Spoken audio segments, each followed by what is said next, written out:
అరుణాంకరుణాతరంగితాక్షీంధృతపాశాంకుశపుష్పబాణచాపాం అణిమాదిభిరావృతాం మయూఖైః అహమిత్యేవ విభావయే భవానీ.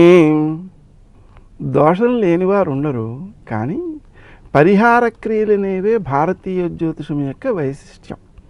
కాబట్టి మనం చెప్పుకుంటూ ఉన్న జపాలు చేస్తున్నవారు తమ అనుభవాలను కింద కామెంట్స్లో రాసినట్లయితే చూచేవాళ్ళు కూడా అనుసరించే అవకాశం ఉంది.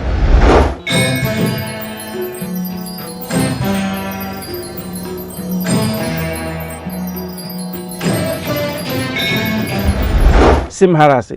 ఈ రాశి వారు తాము ఆచరించే కార్యక్రమాల్లో విజయాలు సాధిస్తారు. లక్ష్య సాధనాశక్తి బాగుంటుంది. మానసిక ప్రశాంతి కొంత పెంచుకోవాల్సినటువంటి అవసరం ఉంది.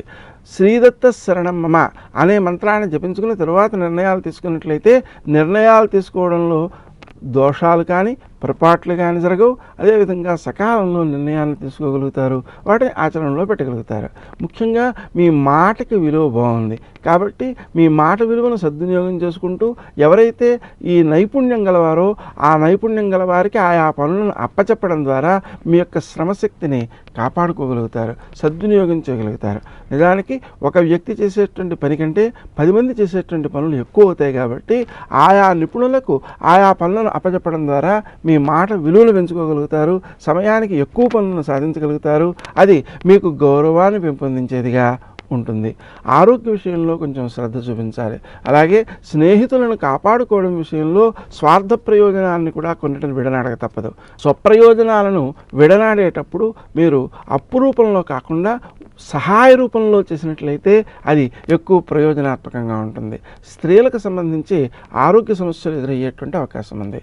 వాటిని అధిగమించడం కోసం క్రీం అచ్యుతానంత గోవింద అనే నామాన్ని జపించుకోవడం వల్ల ఎక్కువ ప్రయోజనాన్ని పొందగలుగుతారు.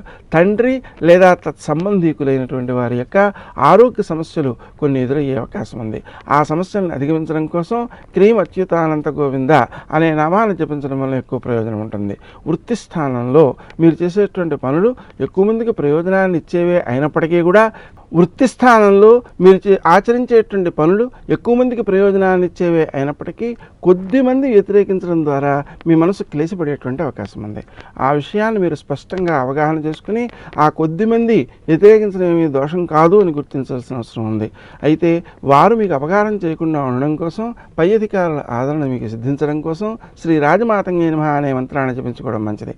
అతి సామాన్యంగా ఈ సమయంలో దృష్టి దోషాలకు ఎక్కువగా అవకాశం ఉంది. ఆ దృష్టి దోషాలను అధిగమించడం కోసం శ్రీ రేణుకాయే నమః అనే మంత్రాన్ని జపించుకోవడం ద్వారా దృష్టి దోషాలను అధిగమించగలుగుతారు. సరైన నిర్ణయం తీసుకునేటప్పుడు మాత్రం శ్రీదత్త శరణం మమ అనే మంత్రాన్ని మర్చిపోకండి. ఆ మంత్రం జపించుకున్న తర్వాత తీసుకునేటువంటి నిర్ణయాలు మీకు ప్రయోజనాన్ని ఇచ్చేవిగా, మీ సాటి వారికి కూడా ప్రయోజనాలను ఇచ్చేవిగా ఉంటాయి.